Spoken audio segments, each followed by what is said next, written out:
Isaiah 35th chapter. Again, Isaiah was called to preach to the southern kingdom of Judah that because of their wickedness they would soon be conquered and become captives. It's a very traumatic time for the kingdom of Judah, a time of great uncertainty and anxiety.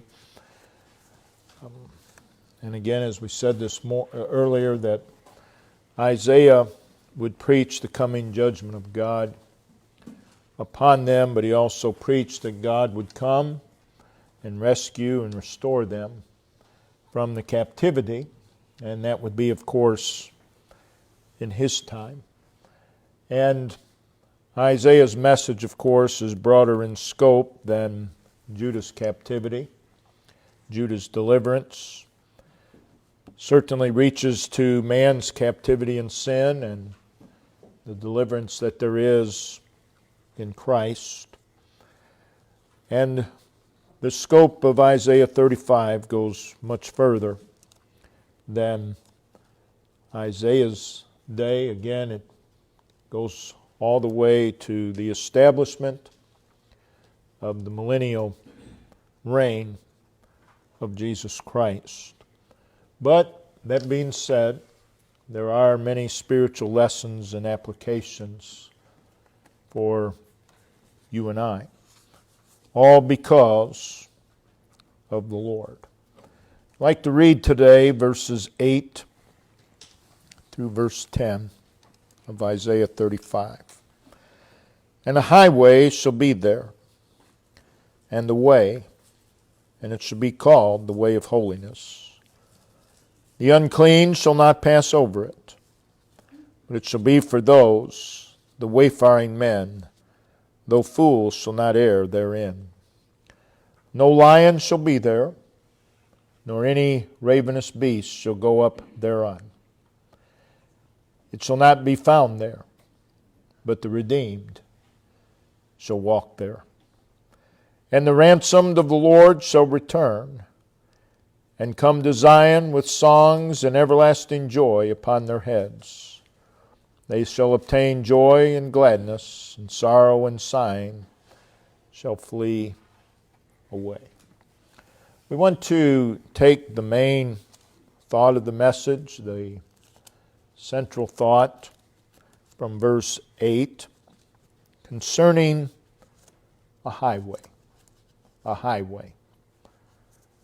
This highway provides a wonderful and glorious possibility for you and I that are saved. We want to speak this morning on traveling the heavenly highway. We see in verse 9 that it is a way of safety. Verse 10, it leads to victory and songs and joy and gladness in the place of sorrow and sighing. First of all, we want to consider that the saved travel through this world to their heavenly home. Life is presented in many ways, the Word of God. One of the ways is that it is presented is life is a journey. It is a traveling from one place to another. The span of our lives, whatever that may be, make up our traveling days. We are referred to, we the saved, Hebrews 11:13, 1 Peter 2, verse 11, as strangers and pilgrims. A stranger is a person, a stranger is basically a foreigner. It is a person who's away from home. Being a foreigner is not fully accepted where he is. A pilgrim is a person who journeys in a foreign land. So it covers both aspects. we are foreigners, and we journey in a foreign land. The problem today is that the people who make up so-called Christendom are neither. They're not strangers. They're not pilgrims. Many who profess to be saved, they have settled down in this world. The world is their home. You think of home. Home conveys the idea of an attachment. We have an attachment to our home. I'm not talking about your house, I'm talking about home. Big difference. So what is home? There is an attachment. There is a sense of belonging. And many who profess Christ, they have a strong sense of attachment and a sense of belonging to this world. This world has become home sweet home. To many, a child of God. For you and I that are saved, our lives ought to be that of a stranger and a pilgrim. The place of our journey is this world. The Word of God, for the most part, presents the world as a system, as a method or approach. And this system, this method, this approach is under the dominion of and is the embodiment of Satan. And it bears his image. That's how the Bible paints the world as a system. So much so that it is synonymous with the kingdom of Satan, which makes it the sphere of rebellion against God. As a system, Christ warned against it again and again. When the Son of God became incarnate, we read in John 10, verse 10, the world knew him not. Still true today. Still true today. In John 7, verse 7, Christ said of the world, me it hateth. And such is still so today. Matthew 18, verse 7, Jesus said, woe to the world because of offenses or transgressions, that which is displeasing to God. And such is so today. Paul said in Galatians 1, verse 4, he spoke of this present evil, wicked, corrupt, and perverse world. And so it is today. Peter mentions in 2 Peter 2, verse 20, of the pollutions, the foulness of the world. And John informs us in 1 John 4, verse 3, that the spirit of Antichrist, not the person of Antichrist, the spirit of Antichrist, even now, is already in the world. That was true in John's day. In 1 John 5:19, he says that the whole world lieth in wickedness. The Bible presents the world as a system of evil. It is satanically informed and ruled. The Bible presents the world as the path, but basically it's the pathway of the unsaved who know not God and who walk in the darkness of their own fallen state under the rule of Satan. Why would a child of God want to fit in? Why? The world as a system is the sum total of the thinking, the ideas, the philosophies, the values, the attitudes, the ambitions, the goals, the pursuits, the behavior of those who are alienated from God. It is described in Ephesians 2 and verse 2 as the course or the direction of this world. The direction of this world. In other words, the world has a system, has a particular direction. It flows in a particular way. The course of the world has a particular procedure and technique. And again, getting back to 1 John, it is antichrist. It is opposed to Christ. And in 1 John 2, verses 15 through 17,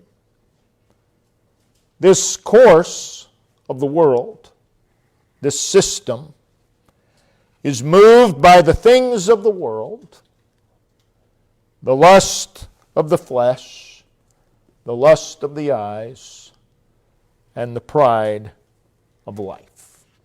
4 things. And these are the motivating factors of the world. The motivating factors of the world are the things that are in the world. And the lust of the flesh, and the lust of the eyes, and the pride of life. The world system is governed and driven by these things.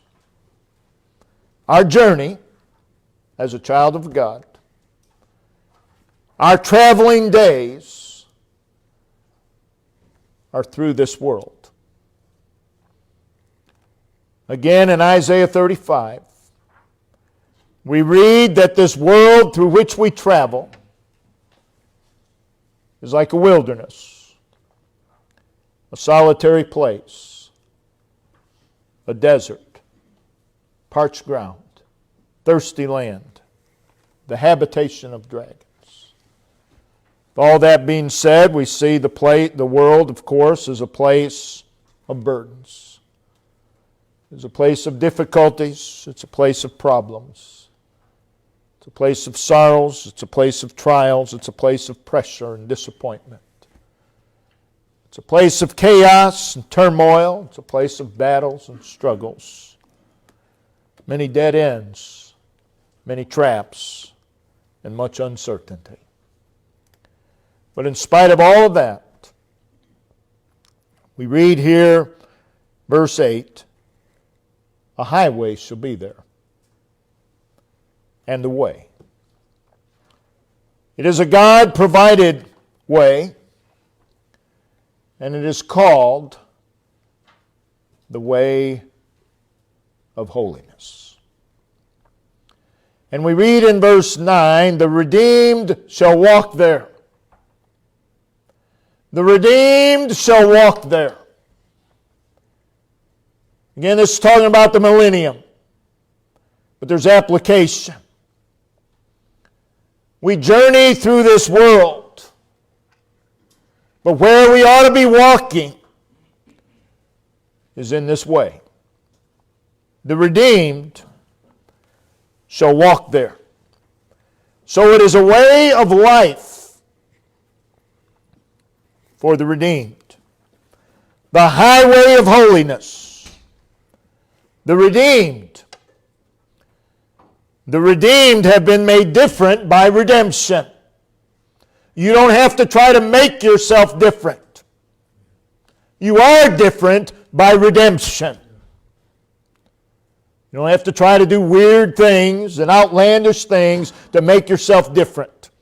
If you feel you have to do that, you really need to examine if you've ever been redeemed. Because redemption itself makes you different than this world. The highway of holiness, the redeemed, shall walk there. So we can journey through this world on this highway. And I believe it's this highway that enables us to keep the status of strangers and pilgrims. Walking this highway, you will be a stranger. The way of holiness. You will be a pilgrim in this world. Verse 8, don't think of a highway as you and I would normally think today. We would think of a highway buzzing with traffic. That's not what this is. But think of it as a highway. A highway. That's how we need to think of it. It is a way above this world. It is an upward way. I believe it goes higher and higher and higher. So let's consider this way that we can walk in as we travel through this world. In verse 8, this highway is called a way. It is an highway, a way. What is a way? Well, a way connects distance. A way makes movement possible in some specific direction. A way leads from one place to another. This highway, this way, connects the distance between this world where we journey and our heavenly home where we're heading to. This highway, this way, makes it possible for the redeemed and the ransomed of the Lord to move heavenward. We live in this world, but you and I, as the children of God, are not to be moving according to the course of this world. We're to be moving heavenward. Moving further and further from this world. Becoming more and more disconnected with the world. That ought to be our lives. We ought not be becoming more and more connected to the world, but less and less connected to the world. Many times, Sharon and I talk and say we just feel like aliens. And we do. And God's people, the older you get and the further you move along, you ought to feel more and more and more like an alien. I don't belong here. I don't fit in with this world. Now, a way must have a location. Has to have a location. In other words, it must be somewhere. Notice what it says, verse 8, and highways shall be there. Wherever your there is, there's this highway. A highway shall be there. For you and I, the redeemed, the ransomed of the Lord, in the wilderness, in the solitary place, in the desert, in the parched ground, in the thirsty land, the habitation of dragons. There is a place from these to verse 10, Zion. There is a way that will take you through the wilderness, in the solitary place, and the desert. It is a way that will take you through the trials and the difficulties and the hardships and the struggles. It is a way that will take you through the adversities and the burdens and the stresses and the calamities. It is a way that will take you through the setbacks and the afflictions and the battles and the obstacles of the wilderness and the solitary place and the desert and the parched ground and the thirsty land and the habitation of dragons.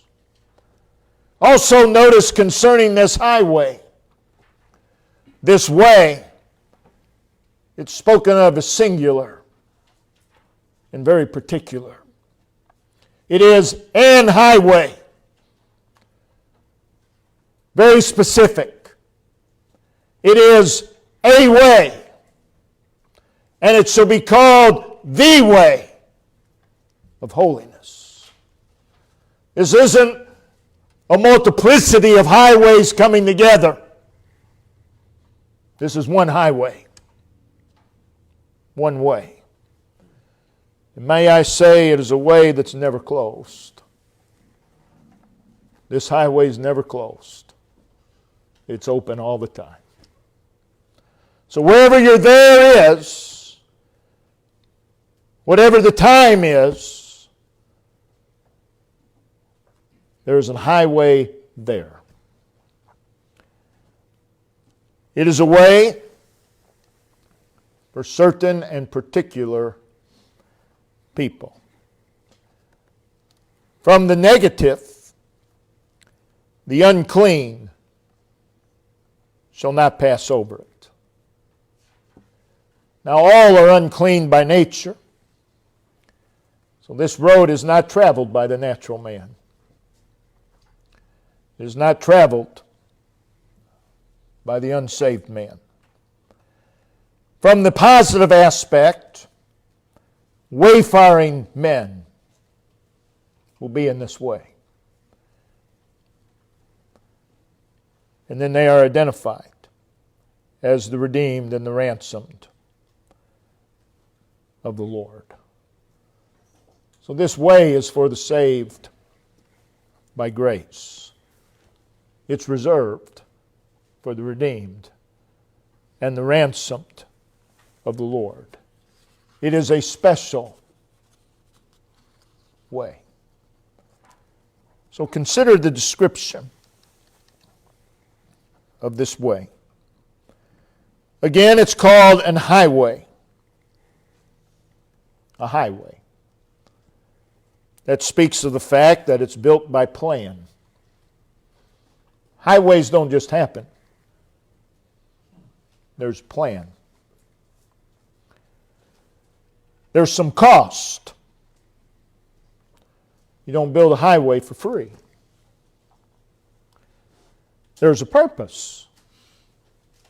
Every highway has a purpose. A highway in the Old Testament would refer to a royal road. A road built by the plan and purpose of a king. It is a highway. Powerful kings would build roadways through their kingdoms that would be above the surrounding land. And these roads were built to prevent the king's progress from being deterred by passing flocks, wild animals, or any other hindrance. So the king would build a road just for himself, where he would not be deterred. This highway that is provided by God for the redeemed and the ransomed of the Lord, again, is a high way. It is above the wilderness. If you get stuck in the wilderness, you've gotten off the highway. You can't get stuck in the wilderness on this highway. It goes above the wilderness. So if you're stuck in a wilderness, realize you've gotten off the highway. So what's the solution? You need to get back on. It is above the wilderness, it is above the solitary place, it is above the desert, the parched ground, the thirsty land, and habitation of dragons. It is meant for the redeemed and the ransomed of the Lord. So there is a way to live above the course of this world. There is a way to live above the thinking of this world, the reasoning, the ways, the doctrines, the philosophies, the speech, the methods, the aspirations, the idols, the pursuits of this world, society, and culture. People today, they moan and groan that it's such a difficult time to live in. Let me tell you something. The world has never been an easy place for a child of God to live in. And it never will be. And to say, oh, the times in which we live, that's just an excuse. That's all that is. Because the Bible teaches that there is a way to live above the course of the world, the course of society, the course of culture.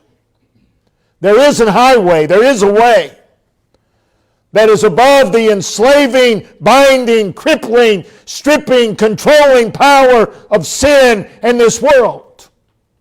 There is a way to live above. And the redeemed and the ransomed of the Lord are to walk therein. There is a highway. There is a way that is above the foolishness and the destruction and the ruin and the loss of this world. And walking this highway in this way is a life of ascending. It's a life of ascending toward Zion. That's where they're headed, verse 10. Walking this highway, you gain in spiritual altitude. Walking this highway, the thoughts and the eyes are Godward.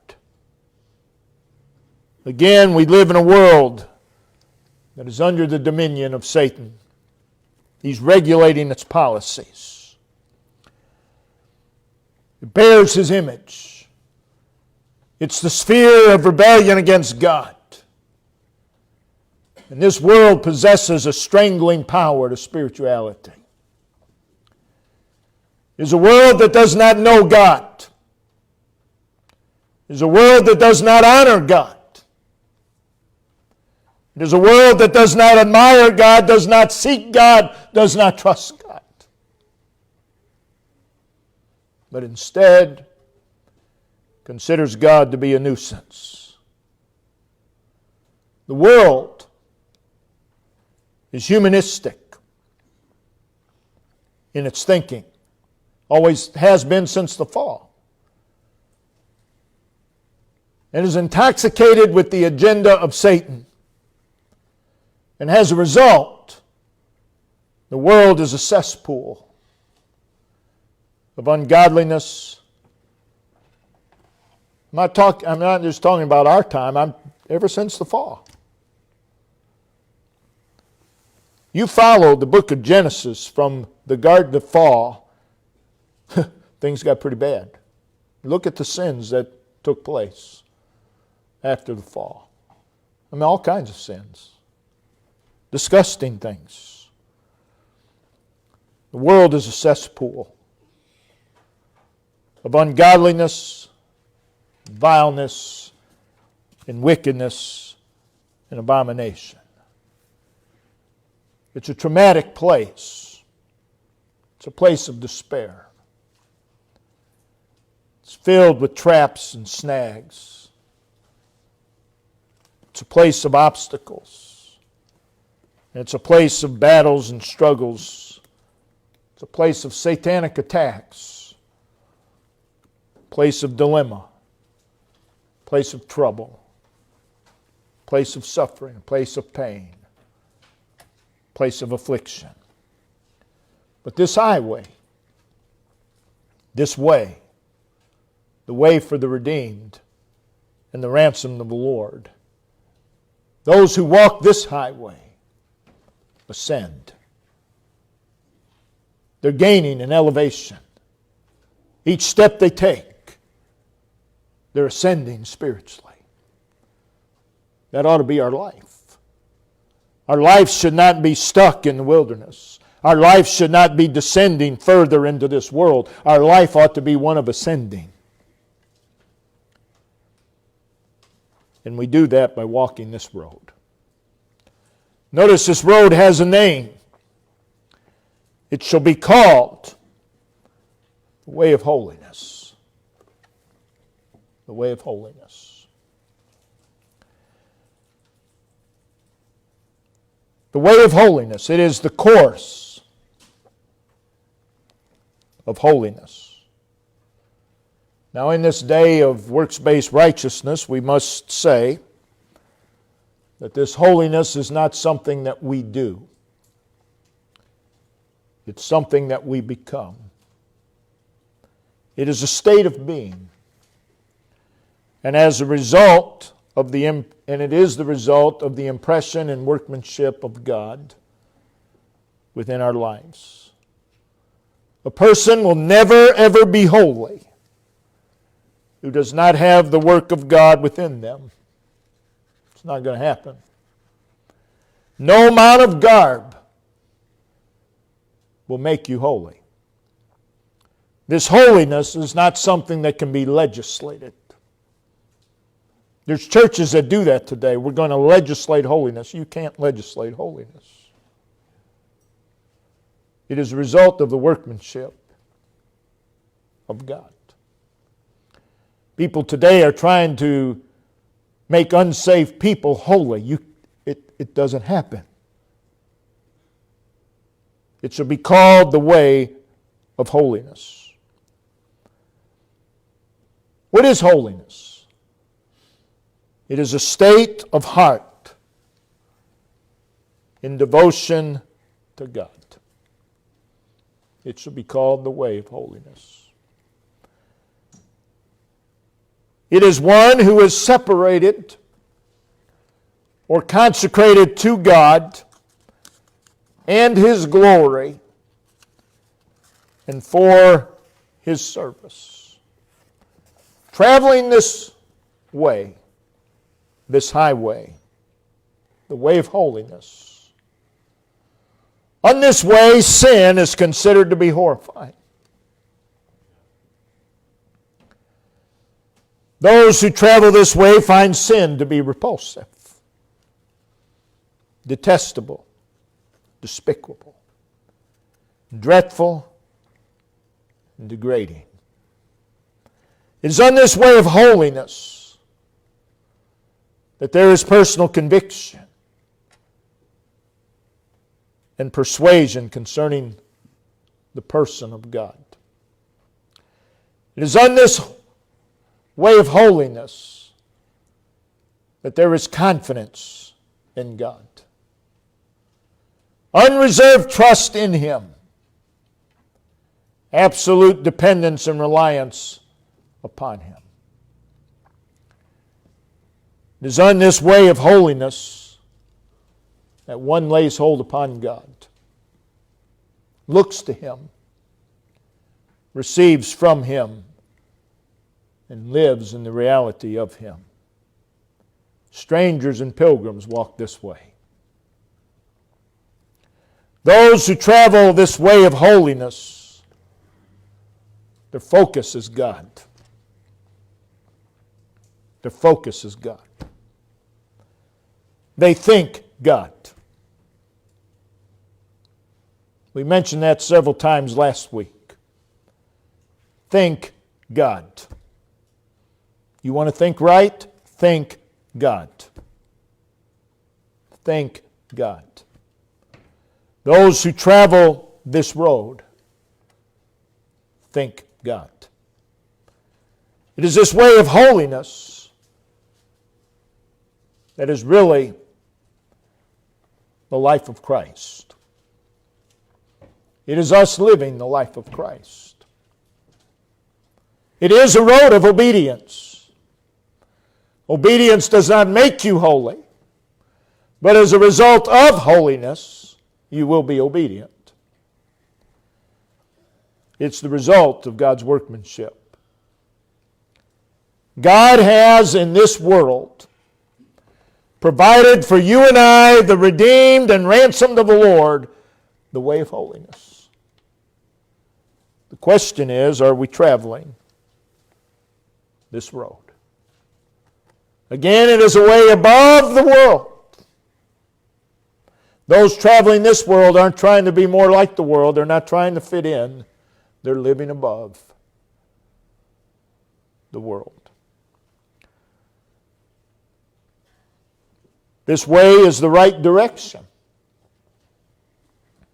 This highway, this way, called the way of holiness, runs contrary to the course of the world. Not only contrary to the course of the world, but contrary to the course of religion as well. Now, if you see everybody but you going in one direction, you're going to begin to think, I might be going the wrong way here. You're going to think that. And if you walk this highway of holiness, there aren't many that walk this road. The vast, vast majority walk through the trackless sand of the desert. They wander in endless circles in the wilderness. And God's people get to thinking, you know what, maybe they're right. Oh, no, they're not. This highway, this way of holiness, always moves in the right direction. And here's why. It moves in the direction of God. Well, everybody thinks. Doesn't matter. Doesn't matter. Well, you know it is 21st century. Doesn't matter. Other churches are going this way. Doesn't matter. None of it matters. What matters is, are we on that highway? Are we ascending Godward? Are we moving in the direction of God? And if so, you're going the right way. Even if you're the only one, or appear to be the only one. It moves in the direction of Zion. Zion is synonymous with the city of God. It is a one-way street going in the direction of God. That's where we're to live our lives. And if you live your life on this highway, you will be a stranger to this world. And you will consider this world as a foreign land. This highway called the way of holiness. Not only does it go in the direction of God, but you keep going in that direction, eventually you're going to get there. It leads to Him. It leads to Him. Are you traveling this road? Someone tell me one time, Brother Dan, I've been trying for years to get where God is, and I've never gotten there. What does that tell you? Seems to me that you're on the wrong road. Because eventually you're going to get there. It is a safe way. It's a safe way. You cannot err. walking this highway called the way of holiness. You cannot go wrong. Well, I don't want to deprive my children. Deprive them of what? The world? You've lost your mind. You cannot go wrong traveling this road. Walking this highway, this way called the way of holiness, you'll not lose your way. You can't get lost on this road. You can get lost in the wilderness. You can get lost in the desert. You can't get lost on this highway. You can't lose your way. But oh, how many of God's people have lost their way in the wilderness? Children of Israel did. Lose their way in the desert of this world. But what we're talking about is a highway. A way that is above this world. A way that is above the wilderness. A way that is above the desert. It is a road that is above the swirling and trackless sand. You'll not find any dead ends on this road. It continually moves in the direction of God.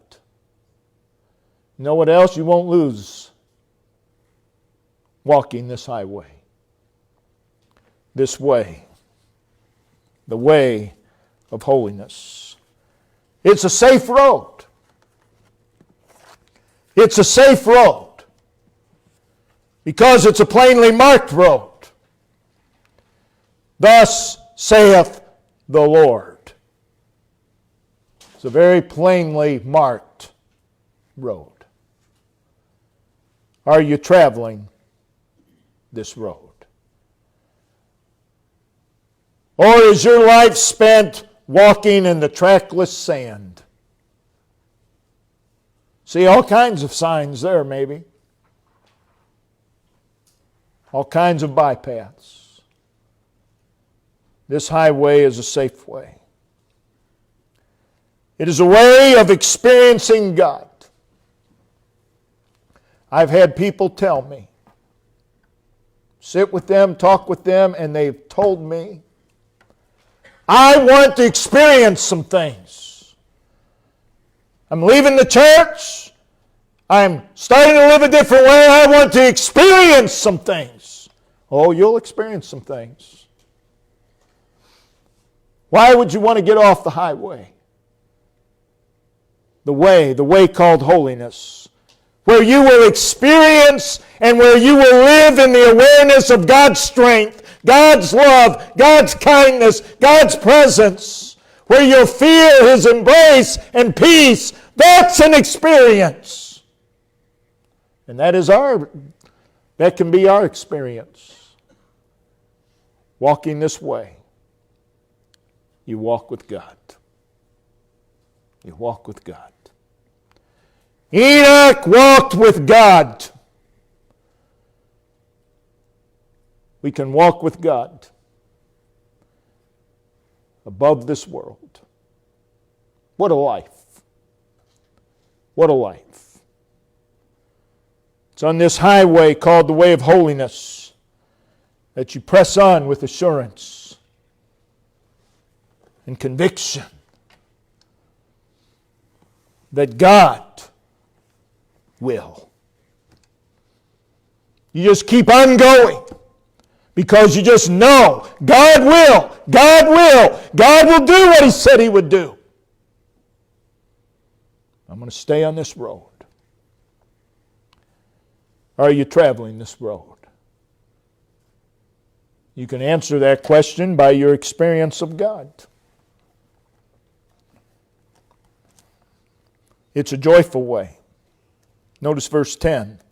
Songs, joy, gladness.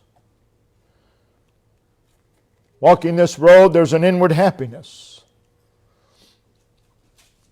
There's an inward happiness.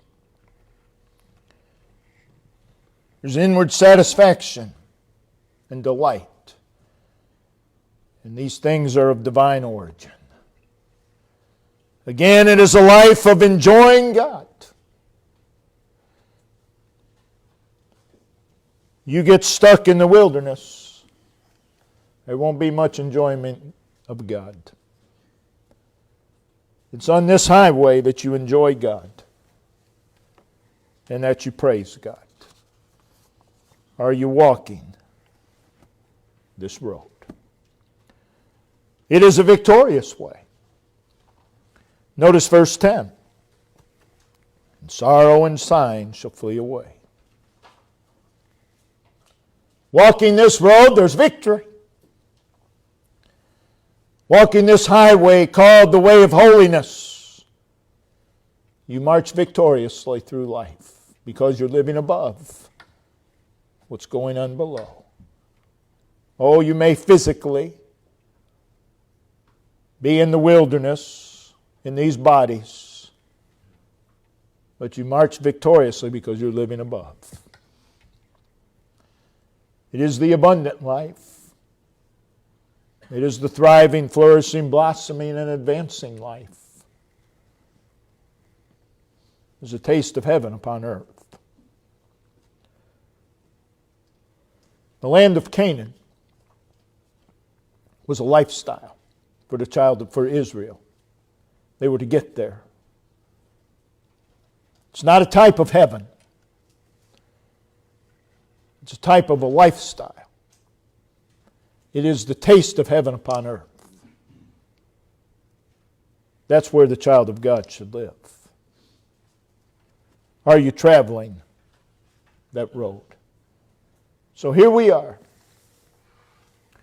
traveling through a wilderness, a solitary place, a desert, a parched land, a thirsty land, a habitation of dragons, a place where we can become weak and feeble, fearful, blind, deaf, and lame.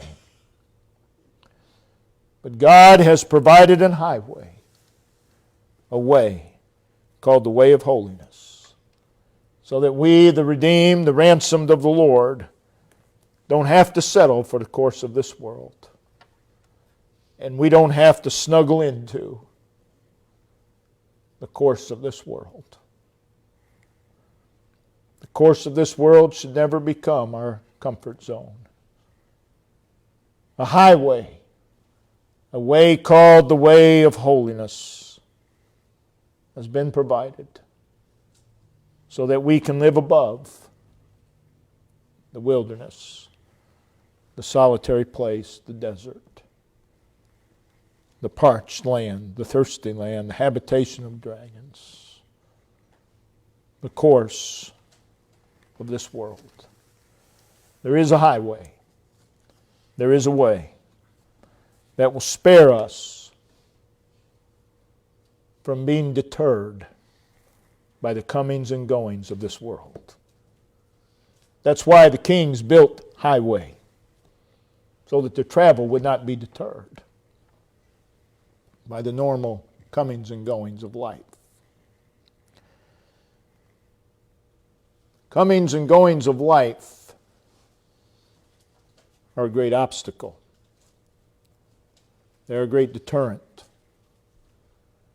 That walking this way will spare you from being deterred.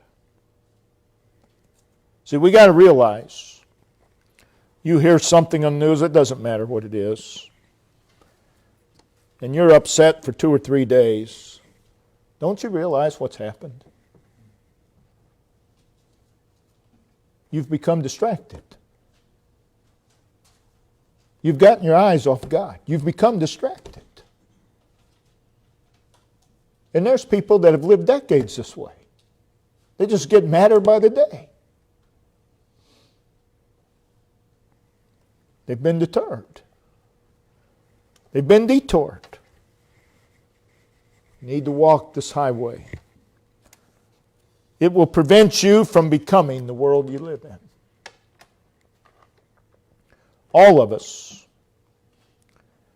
are more worldly than we'd like to think. We've all been affected. Our thinking, some of our philosophies. We've all been affected by the world in which we live. Shouldn't be.